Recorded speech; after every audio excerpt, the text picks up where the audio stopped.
भीमसेना संगठन ने कुराड़ी क्षेत्र को लेकर गंभीर आरोप लगाते हुए मुख्य विद्युत महाप्रबंधक कुराड़ी पावर प्लांट नागपुर को आज ज्ञापन सौंपा।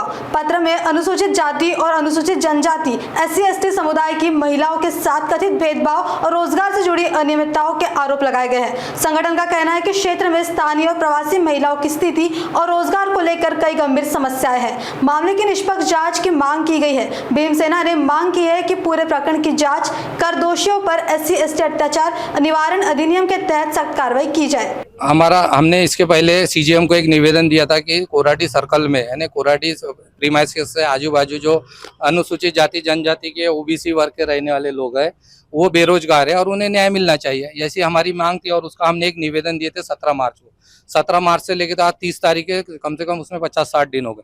फिर भी हमारे भीमसेना की मांग को कोई लोगों ने इतना गंभीरता से नहीं लिया और हमें कोई किसी प्रकार का न्योता नहीं दिया। तो हमें ऐसा लगा है कि अनुसूचित जाति के लोगों को वैसा भी पहले से अत्याचार होता है और अभी भी वही अत्याचार हो रहा है। इस वजह से हमने इस मोर्चे का आंदोलन किया। इस मोर्चे में हम लोग बड़े पैमाने पे यहाँ पर उपस्थित हुए और हमारी एक ही डिमांड है, अगर CGM साहब अगर हमारी बात को नहीं मानते, हम 7 दिन का अल्टीमेट दिया, वो अगर अनुसूचित जाति के नहीं है तो हम उनके ऊपर में अनुसूचित जाति के लोगों पर ऊपर में अत्याचार किया, इस वजह से हम लोग उनके ऊपर में पुलिस स्टेशन में एट्रोसिटी एक्ट का गुना दाखिल करेंगे। नहीं, निवेदन दिया तो उनका पहला दूसरा दिन था और उन्होंने बोले कि मैं निवेदन के गंभीरता से लूंगा और आप लोगों को मैं बुलाऊंगा, ये करूंगा।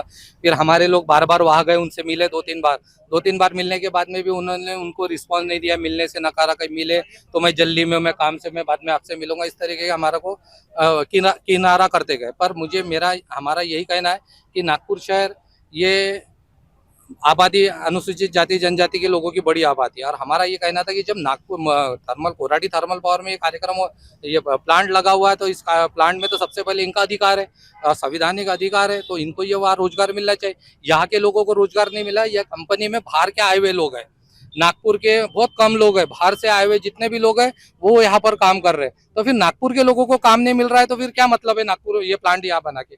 पर यहाँ हमें ऐसे समझ में आया कि कुछ ठेकेदार लोग हैं, कुछ यहाँ पर दलाल लोग हैं जो 200-300 लाख रुपए लेके ये लोग यहाँ पर लोगों को लगा रहे, नौकरी लगा रहे। पर ये गरीब लोग हैं, अगर इनके पास 2-3 लाख रुपए रहते तो ये आज अच्छे बड़े घर में रहते, इनके बच्चे बड़े स्कूल में पढ़ते थे। ये 2 रुपए किसी को नहीं दे सकते तो ये कहाँ से पैसे दे। तो हमने यही बात बोले कि नहीं, ये इनको पहले रोजगार मिलना चाहिए, ये इनका अधिकार है, ये स्थानिक लोग है और स्थानिक लोगों को पहले अधिकार मिलना चाहिए, ये हमारी पहली मांग है।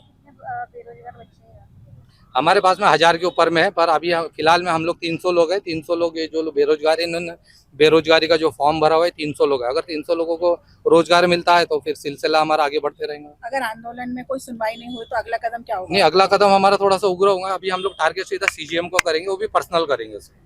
अभी पर्सनल हम लोग उसको टारगेट करेंगे। CGM से हमारा डायरेक्ट होगा। नागपुर समय के लिए उदय सोनवानी की खास रिपोर्ट।